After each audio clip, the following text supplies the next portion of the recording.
friends, Heidi here from Rain Country Homestead. God is good all the time. And today I'm going to show you how to make your own cloth table napkins. And before I do, I want to answer a question I've been asked a couple times. This quilt here, yes, I did make. And I just put it, this is my big freezer, and I put it over this because not only does it just kind of look nice, it also provides extra insulation to it to save electricity, whether we're on the, right now it's running off of solar, but you know, even in the winter time, you know, to help keep it insulated and save electricity that way. And then if the power goes out and we don't have enough solar, which typically we have enough solar to keep it running year round, but just in case we don't, you know, this will just help so we conserve our power. There we go. Okay, so anyway, what I'm going to do is I want to show you here. Here are the ones I made several years ago, and I just fold them and then keep them in this little cute little box that I got at an antique store. And this is one of the finished ones. And this I just made out of fabric. Somebody gave me a whole bunch of fabric years and years ago. And so I just kind of used those to throw these together and made up my own size. So you'll want to make up your own size according to how big you want them. I found this is the perfect size for us. And what I do is I tri-fold them so you can set them out as just a decent dinner napkin. I know, like a real dinner napkin, they can be quite huge, but this right here is just a good size all the way around. And so I'm going to go off of this size, and I'll measure it out so you know what it is. At the time I made it, I didn't measure it. I just said, oh, it's a good size, and then I just cut them out. So the finished napkin is about 10.5 inches by 8 3/4 inches is what I have. I decided it'd be kind of fun to add a little more of the some dark red in there. And you're going to want to double this over. So actually, let me do it this way. I'm just going to use this as my guide. And you want to leave at least 1/4 inch or about 1/4 inch, give or take, for seam allowance. And I will be turning this. I don't want raw edges on these. Actually, I'm going to go like this, because I want at least one side where it's on a fold. That makes less sewing that way. So you can see I left a little bit extra on this edge. And then I'm going to be trimming off some of this here after I cut this. And this is the kind that I can rip really easy.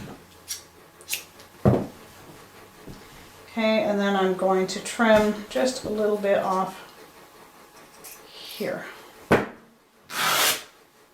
there we go. So that's going to be about, by the time I finish this out, it should end up being about the same size. So with that in mind, I'm going to go ahead and cut another one, at least have a couple of these cut this color. So the unfinished size, folded in half, would be 11 inches. Okay, so I was right on the 1/4 inch by 9.5. Okay, so that'll give you an idea. And I might make a couple in this. Now this is a flannel. This is just a batik, just a 100% cotton fabric.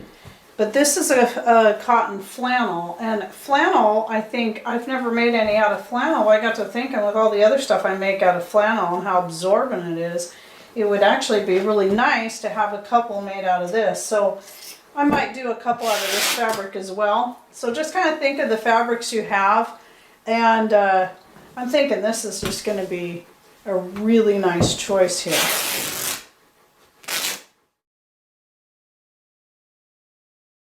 So I'm going to make 4 napkins total. And there we have it. So you'll want to make sure when you go to sew these that you turn them wrong side out. All right, I'm going to take this stuff into the other room and we'll get going on that. I have my fabric lined up where I want it. I just want a real narrow seam allowance. You can go up to 1/2 inch, whatever you want. I like to keep it a little bit narrow for this. It doesn't really matter. Make sure you've got this on straight stitch. And I'm going to set the tightness on here. It would be 3. And of course, locking down stitches there. It's just a nice straight stitch all the way down. For those of you who are new, this is a treadle machine I'm working with here. That's why it may sound very different. It is not a converted electric machine. It is actually, it was purchased out brand new as a treadle machine, and you can find a link to this in the description box. All right, I forgot to explain that I have the folded side here. And so I started from the opening there and straight down. So all I got to do is do another straight stitch here before I turn it. So here we go, locking it down.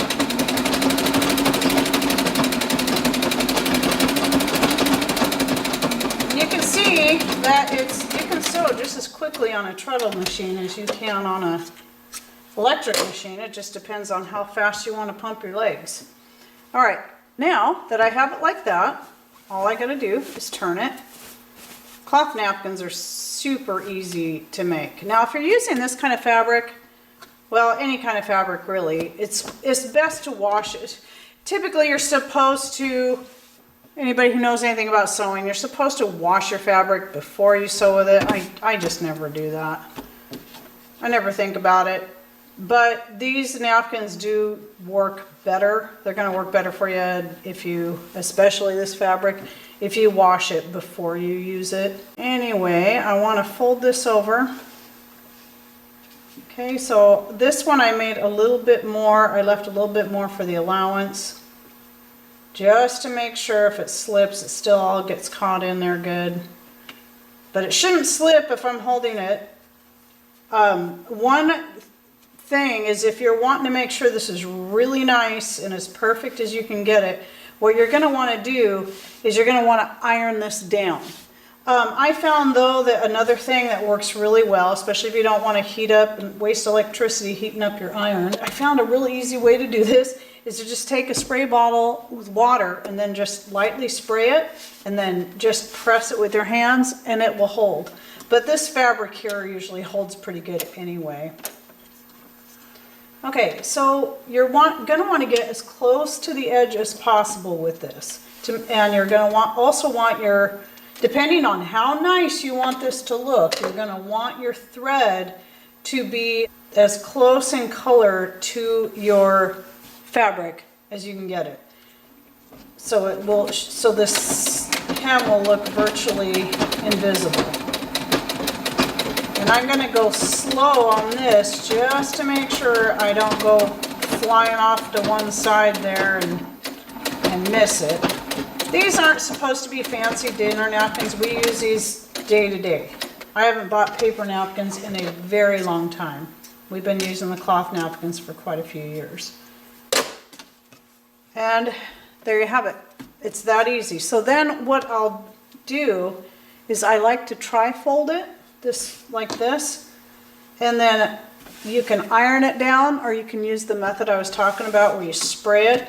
What I did do with this, with these, my other ones, is I ironed it really well. I sprayed it down and then ironed it really well, and washing after washing, it'll keep those same creases, so it makes it easier to fold. Flannel, I would say, would be the choice to go with because it's so soft and absorbent. But it just depends on what you're looking for. I mean, linen obviously is going to be a real nice choice.